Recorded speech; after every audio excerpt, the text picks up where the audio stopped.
At my daughter's beach wedding, her fiancé smirked, "Pay $50,000 for this luxury or vanish forever." I blinked. My daughter added, "Or enjoy solitude in an old age home." I sipped champagne, smiled, and whispered, "You forgot one thing."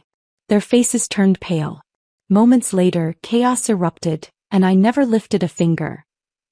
"You forgot one thing." These words slipped from my lips like velvet-wrapped daggers, barely audible above the rhythmic crashing of waves against the pristine Cape Cod shoreline. The champagne in my hand caught the golden light of sunset as I raised it to my lips, maintaining eye contact with my daughter and her new husband. I hadn't planned to say it. Not yet. But watching Rebecca's perfectly made-up face transform from cold disdain to momentary uncertainty gave me a flicker of satisfaction I hadn't anticipated.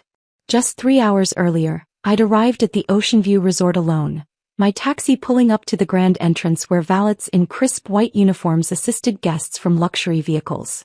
The driver, sensing my hesitation, had offered me an encouraging smile. "Beautiful place for a wedding," he'd commented, helping me with my single overnight bag.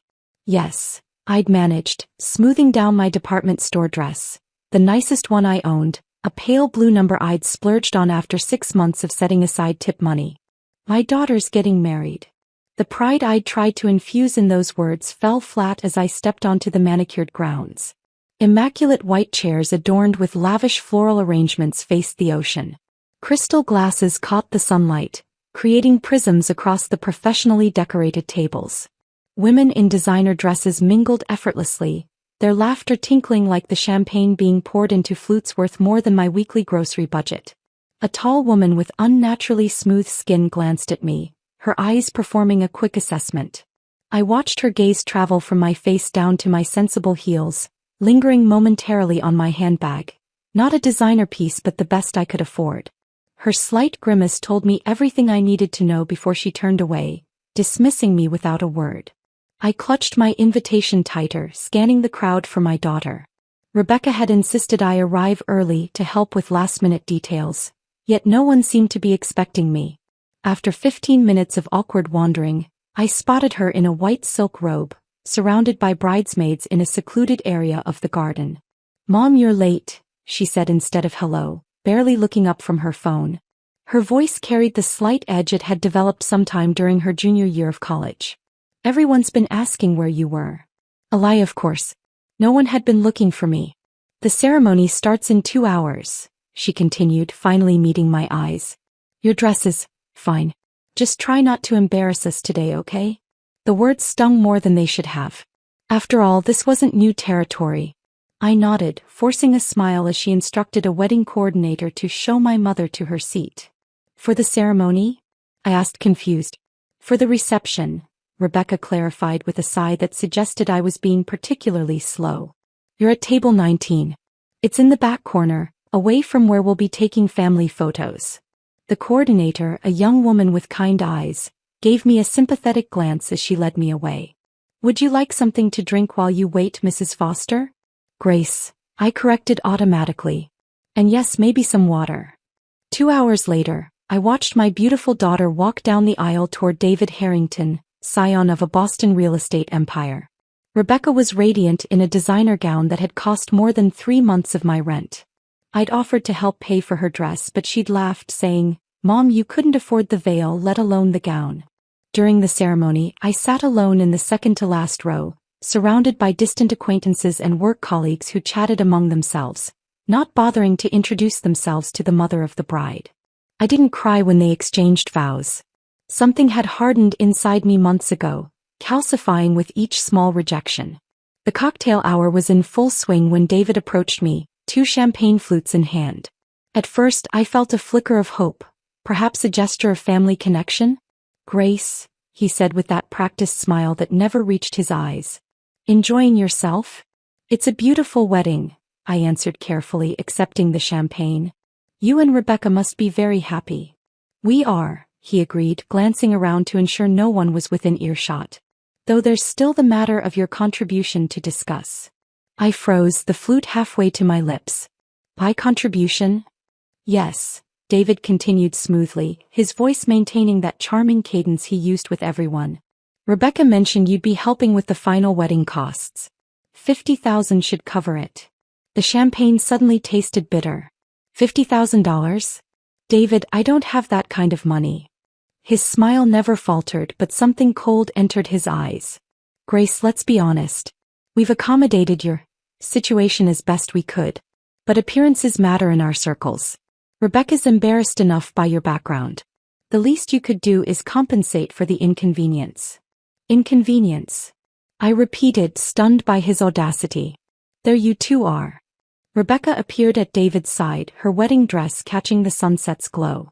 She looked like a princess from a fairy tale, one who had forgotten her humble beginnings. Mom, has David talked to you about our arrangement? He mentioned something about $50,000, I said quietly. Rebecca's smile remained fixed, her voice dropping to a whisper. It's not much considering what we've done for you. We invited you despite David's parents' reservations. We gave you a seat at the reception. If you can't contribute financially, perhaps it's best we go our separate ways. What are you saying? I asked, although I already knew. I'm saying there's a lovely retirement community in Arizona where you wouldn't bother anyone, she replied coolly. Your choice. Pay for the luxury of being in our lives or vanish forever. It's really quite simple. I looked between them, my daughter and her new husband, standing before me like royalty addressing a peasant. 18 years of sacrifice, 3 jobs at once to put her through college, my retirement fund poured into her boutique. All forgotten. Something settled inside me then. A calm certainty. I sipped my champagne slowly, letting the moment stretch. Then I looked directly into their confident faces and whispered, "You forgot one thing." The flash of fear that crossed their expressions was unmistakable. They hadn't expected defiance. "Excuse me," I said, rising gracefully. "I need to powder my nose." As I walked away, I could feel their eyes boring into my back. They had no idea what was coming, what I had been preparing for months. The chaos that would erupt would be entirely of their making. And I wouldn't have to lift a finger. As I walked away from Rebecca and David, my heels clicking against the polished stone path leading to the resort's main building, memories flooded through me, not of my daughter's wedding day, but of another night 18 years ago when I made the most important decision of my life. Rain had pounded against the windows of our small Boston apartment as I pressed my trembling fingers against my swollen cheek. Tom had finally fallen asleep after his latest rage, his snores echoing through our 2-bedroom unit like distant thunder. 4-year-old Rebecca had witnessed it all from the hallway, her stuffed rabbit clutched to her chest, tears streaming silently down her face. She'd already learned that making noise during Daddy's bad times only made things worse. That was the moment everything changed. Not because it was the worst beating, it wasn't, but because of the look in my daughter's eyes.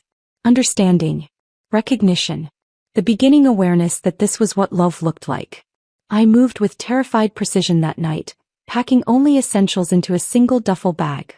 Rebecca's favorite clothes, her rabbit, our passports, and the emergency cash I'd been hiding inside a hollowed-out copy of Pride and Prejudice for months. $237. All I had managed to squirrel away from grocery money and the meager allowance Tom permitted me.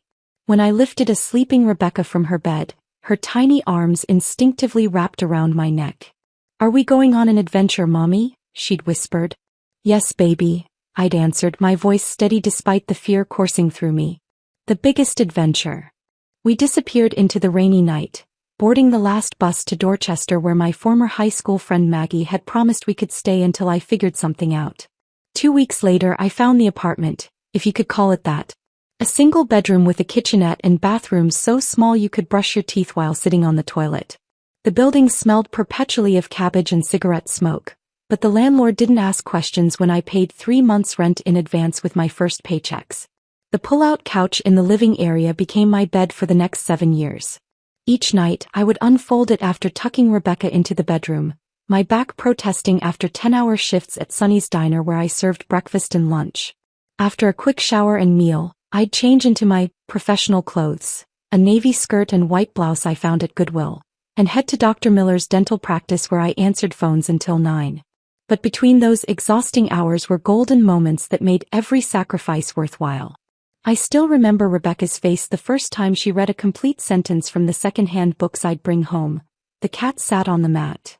"I did it, Mommy. I read it all by myself," she'd exclaimed, her eyes widening with pride and wonder. "You're the smartest girl in the world," I'd told her, meaning every word.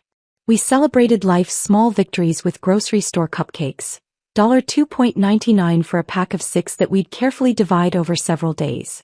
When Rebecca lost her first tooth, when she got all A's on her report card, when she was chosen for the elementary school spelling bee, each milestone marked with the ritual of choosing which color frosting we wanted that week. "One day," I promised her as we sat at our wobbly kitchen table, "you'll have every opportunity one never had. You'll go to college, you'll wear beautiful clothes, you'll never worry about having enough."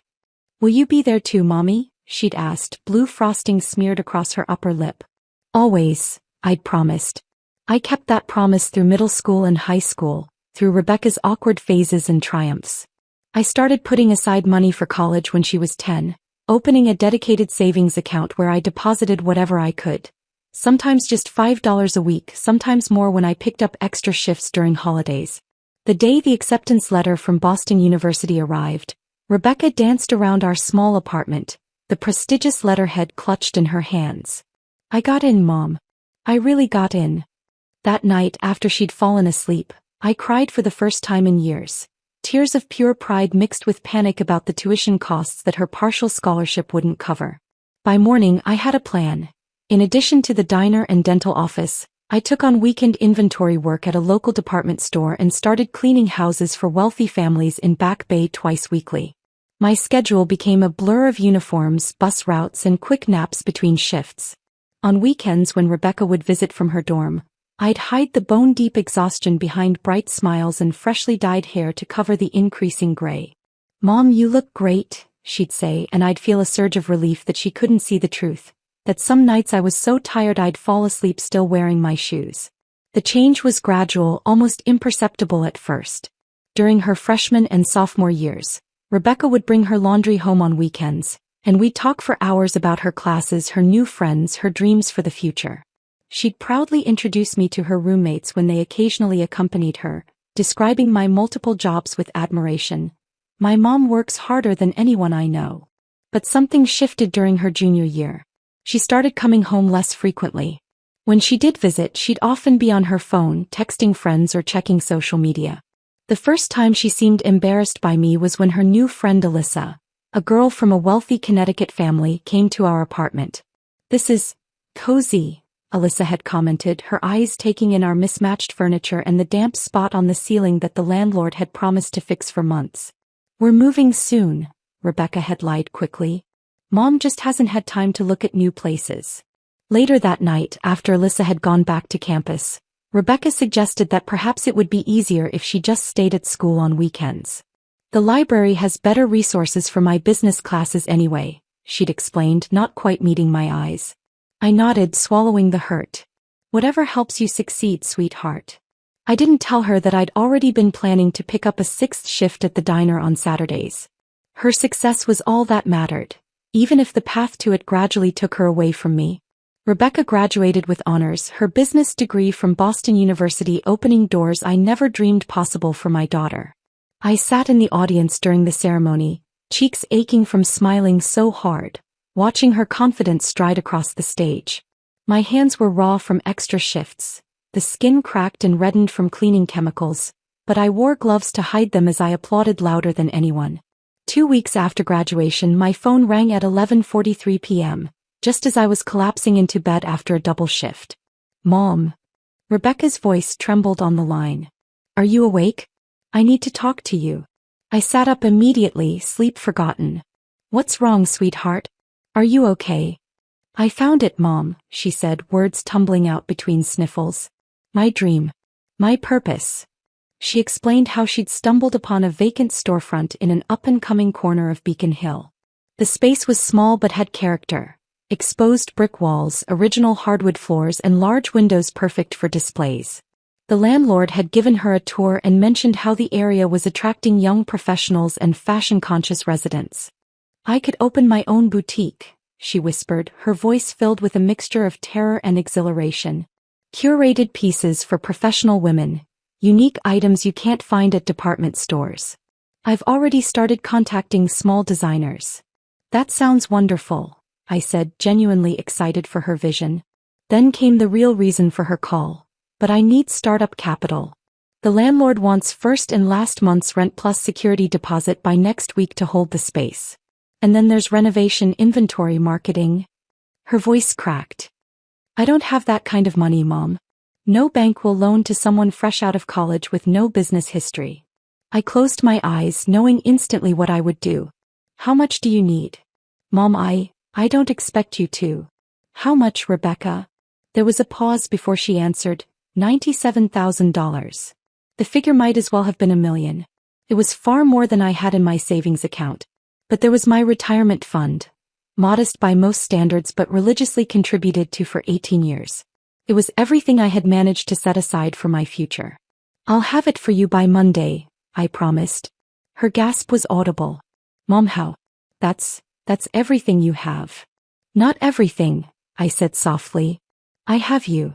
3 days later I sat in Sarah Miller's office, my high school friend who had become a paralegal at a respected Boston law firm. I'd helped her through a difficult divorce years ago, letting her sleep on my pull-out couch for 3 months when she had nowhere else to go. Are you absolutely certain about this, Grace? Sarah asked, pushing her glasses up on her nose as she reviewed the paperwork for liquidating my retirement account. This is every penny you've saved. I'm certain, I replied. Sarah's lips pressed into a thin line. Then we're doing this my way. She pulled out additional documents. I'm drawing up partnership papers. You'll maintain 51% silent ownership. Rebecca will be the face of the business, but you'll have legal protection. I started to protest, but Sarah held up her hand. This isn't just about protecting you, Grace. It's about protecting Rebecca too. What if the business fails? What if there are liability issues? This creates a legal structure that safeguards both of you. Reluctantly, I agreed, though I never intended to exercise any control over Rebecca's dream. When we presented the paperwork to her, she signed without fully reading it, too excited about securing the storefront to pay much attention to legal details. Rebecca's closet opened 3 months later.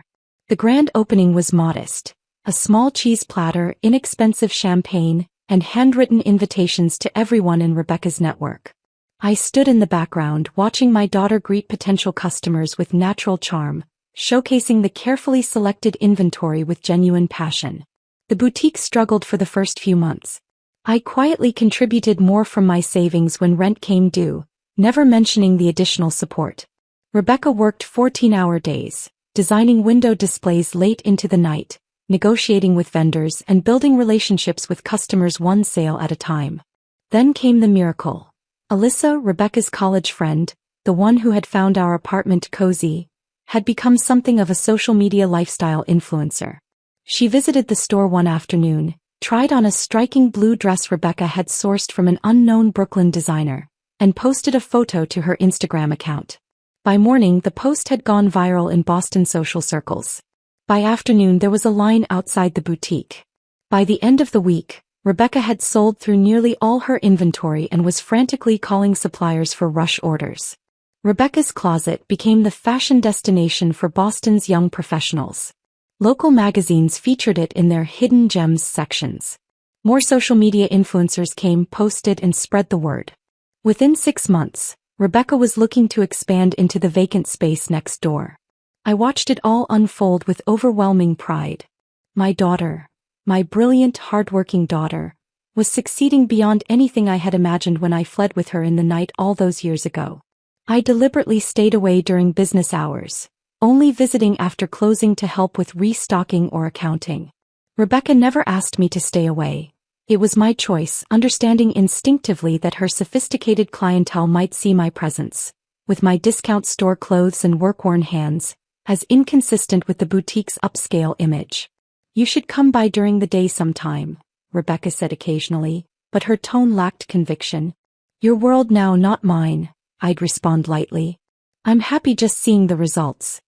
The first real sting came unexpectedly about a year after opening. I had stopped by earlier than usual one evening, planning to surprise Rebecca with dinner after a particularly successful week. The boutique was still open, customers browsing the new fall collection. I slipped in quietly, standing near a circular rack of cashmere sweaters. A well-dressed woman was chatting with Rebecca near the register, admiring the store's aesthetics. You've created something special here, the woman commented. How did you manage to build such a perfect boutique right out of college? I smiled, waiting to hear Rebecca acknowledge the partnership, the support, the years of sacrifice that had made her dream possible. Instead, my daughter tossed her hair back confidently and replied, I built this business from nothing. Just hard work, determination, and a clear vision. Nobody handed me anything. I made it happen through pure grit. The words hit me like physical blows. Nobody handed me anything. I built this from nothing. In that moment, standing among expensive clothes purchased with my retirement fund, I became invisible in my daughter's narrative, erased completely from her success story. The boutique that had been intended as the culmination of our journey together had become hers alone. I backed away silently, dinner plans forgotten, and slipped out the door before Rebecca could see me. Outside, leaning against the brick wall of the building, I took deep breaths of the cool evening air, trying to rationalize away the hurt. This was what I had wanted, wasn't it? For Rebecca to stand on her own, confident and successful?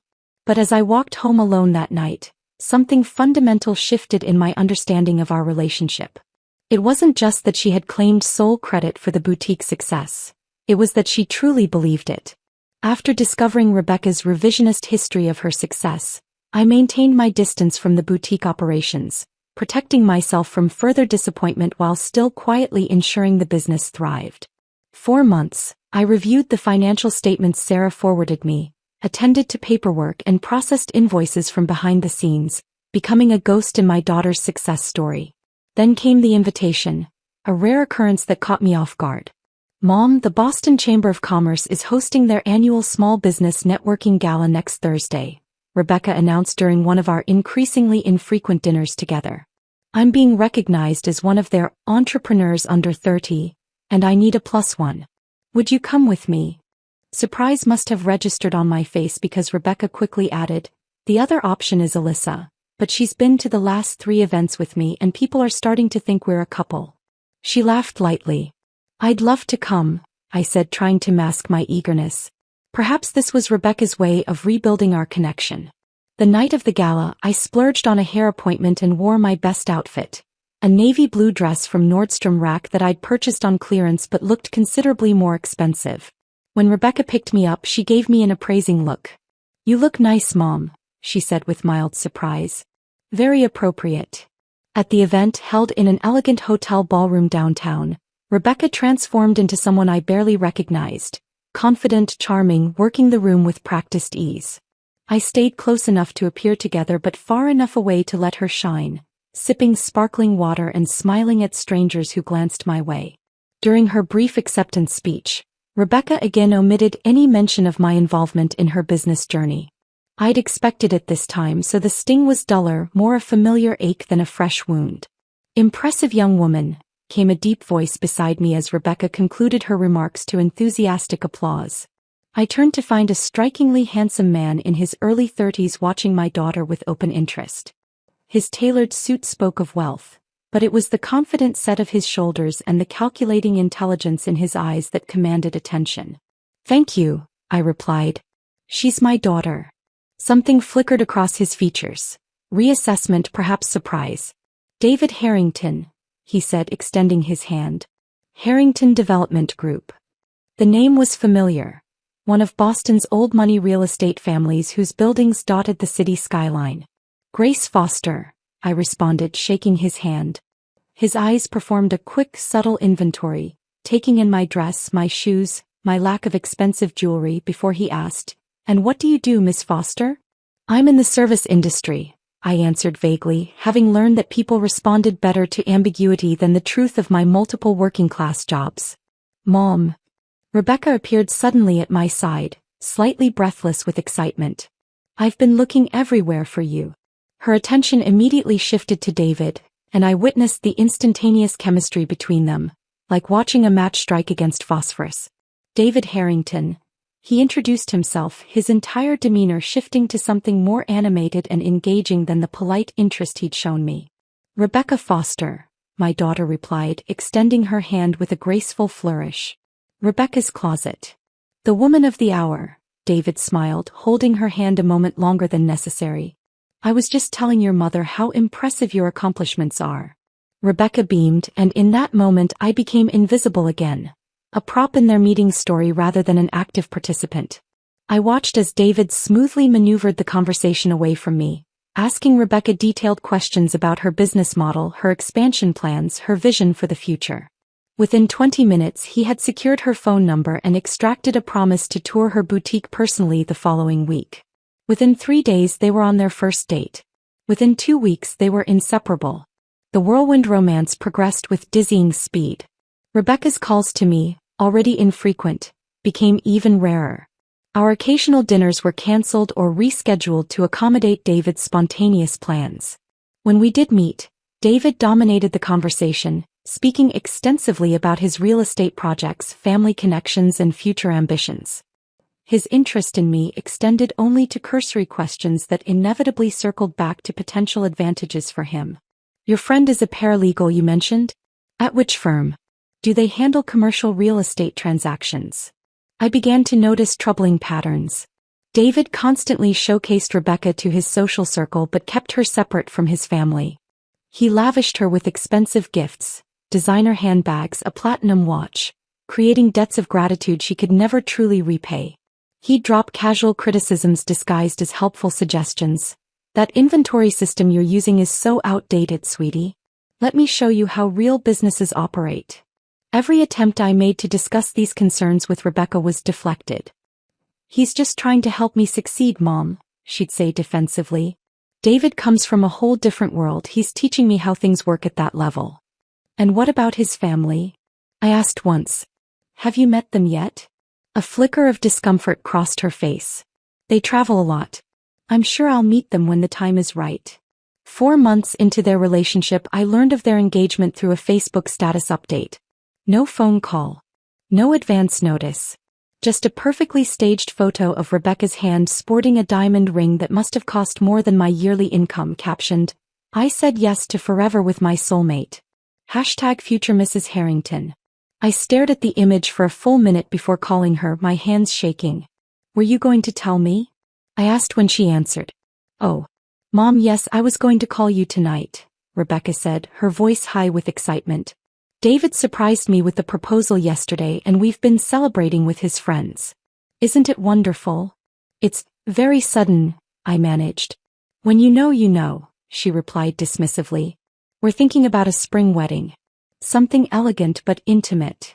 The next day, I received a text that wasn't meant for me. Your mom can't be seated with my family at dinner. My parents would be mortified. We'll put her at the back table with the vendor staff. My heart froze. The text was from David, clearly intended for Rebecca. I waited for her response, for her defense of me. None came. Instead, 7 minutes later, my phone chimed with a message clearly meant to distract me. Mom, can you believe the wedding planner wants to charge us extra for rose gold flatware? This planning is so stressful. I replied with non-committal support, the betrayal sitting like ice in my stomach. 2 weeks later, after numerous unreturned calls, I visited Rebecca's apartment unannounced, worried about her increasingly distant behavior. She wasn't home, but her laptop sat open on the kitchen counter. I had never invaded my daughter's privacy before, but something, instinct perhaps or mounting fear, propelled me forward. The screen displayed a detailed wedding planning spreadsheet with multiple tabs. My finger hesitated over the trackpad before clicking on one innocuously labeled Phone. Mom Management. The tab expanded to reveal a detailed strategy document for handling me during the wedding process. Bullet points outlined how to limit Grace's visibility during key moments, schedule her for non-essential vendor meetings to make her feel included, and techniques for extracting maximum financial contribution while maintaining boundary control. The final note in a cell highlighted yellow contained David's comment. Remember the end goal, full financial support with minimal interference. After the wedding, distance becomes easier to maintain. I stepped back from the computer, physically ill from what I'd discovered. This wasn't just Rebecca excluding me in the moment. This was a calculated, long-term strategy to extract what value they could from me before cutting me out of their lives entirely. That night, I called Sarah for the first time in months. I need your help, I said when she answered. And I need you to not ask questions yet. Whatever you need, she replied without hesitation. If I were to activate my majority ownership in Rebecca's closet, what exactly would that mean? Sarah's silence lasted 3 beats. It would mean you could initiate a full audit, freeze assets, review all contracts, and potentially assume operational control. Grace, what's happening? I'm setting up a contingency plan, I explained, my voice steadier than I felt. One I hope never to use. I needed options. Protection. And for the first time in 22 years, I needed to put myself first. In the weeks leading up to the wedding, Sarah and I prepared meticulously, gathering financial records, documenting unauthorized investor meetings Rebecca had conducted without my knowledge, and compiling evidence of funds being diverted from the boutique into personal accounts. We discovered that David had been advising Rebecca to restructure the business in ways that would have eventually diluted my ownership to nothing. A plan they intended to execute shortly after the wedding. Are you sure you want to do this? Sarah asked during our final meeting 3 days before the ceremony. Once we initiate this, there's no going back. I stared at the stack of manila envelopes on her dining room table, each containing irrefutable evidence and legal notices prepared for different recipients. I'm not doing anything yet, I corrected her. I'm just making sure everything is ready. And what's the trigger? Sarah pressed. What makes you decide to press the button? I thought about the years of sacrifice, the gradual erosion of respect, the calculated mom management strategy, and now the wedding ultimatum. I'll know when it happens, I said quietly. The confrontation on the beach. Their demand for $50,000 with the alternative of being shut out of their lives forever, was the final confirmation that my daughter and her husband viewed me solely as a resource to be drained and discarded. The moment I whispered, "You forgot one thing," and watched fear flash across their faces, I knew exactly what needed to happen. After excusing myself to powder my nose, I walked past the resort's lavish bathroom and continued along the wooden boardwalk that led away from the reception area. Finding a secluded alcove between 2 sand dunes, I sat on a weathered bench facing the ocean. The sunset painted the water in shades of amber and gold as gentle waves lapped at the shore. Nature's beauty stood in stark contrast to the ugliness I'd just experienced. My hands didn't tremble as I pulled out my phone and composed a simple text to Sarah. Sandcastle time. 3 dots appeared immediately, followed by her response. Understood. Packages delivering now. Legal team standing by. Are you okay? I will be, I typed back.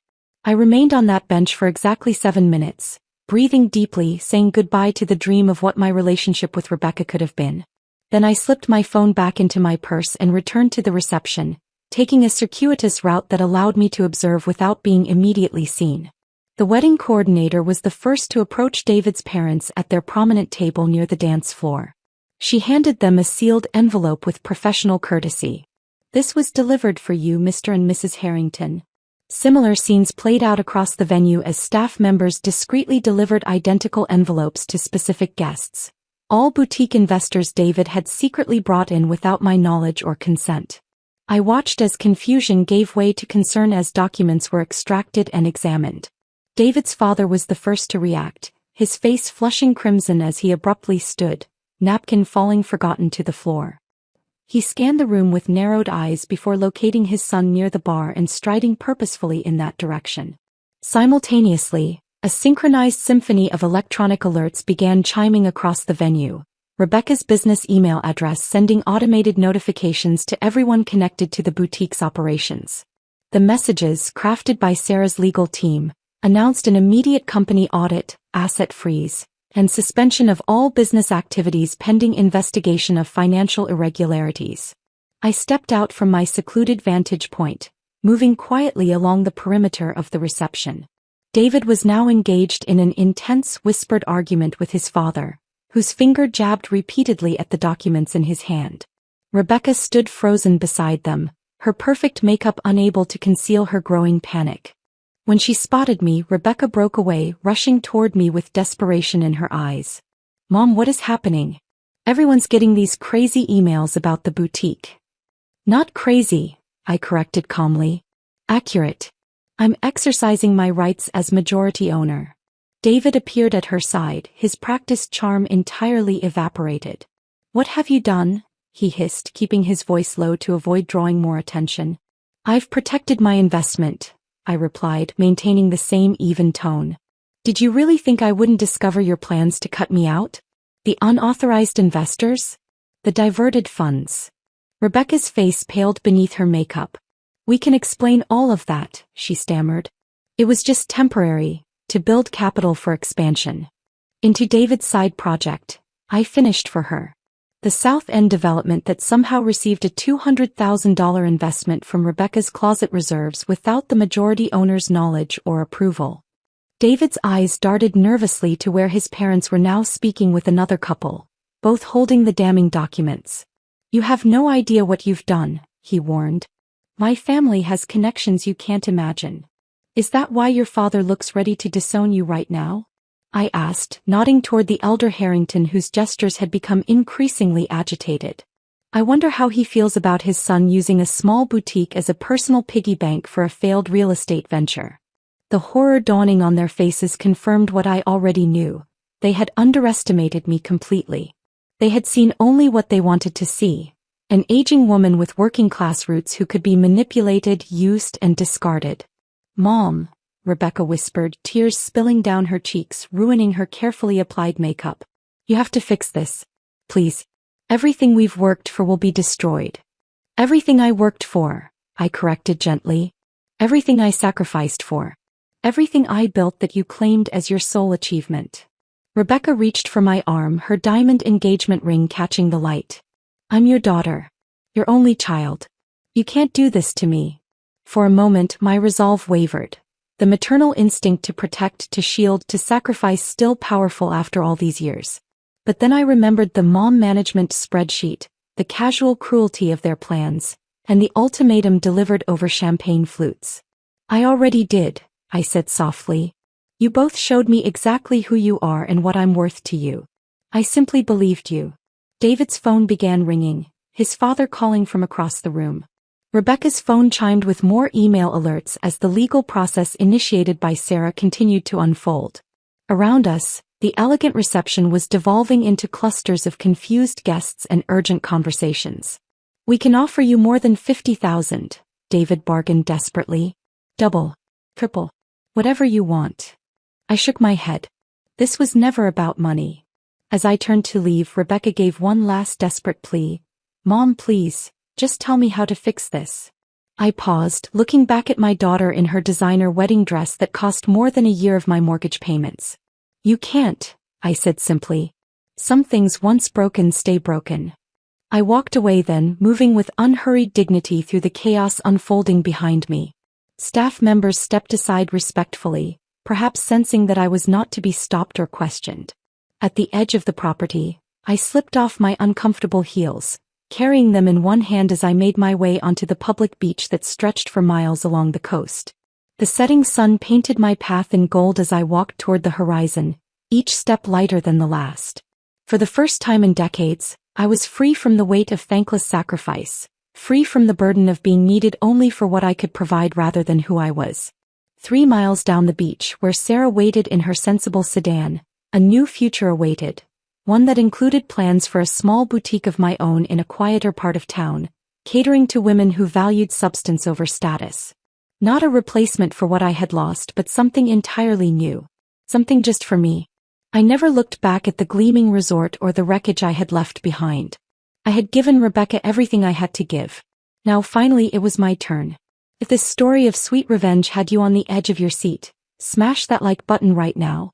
My favorite part was when Grace whispered, "You forgot one thing" at the beach wedding, knowing her perfectly planned revenge was about to unfold.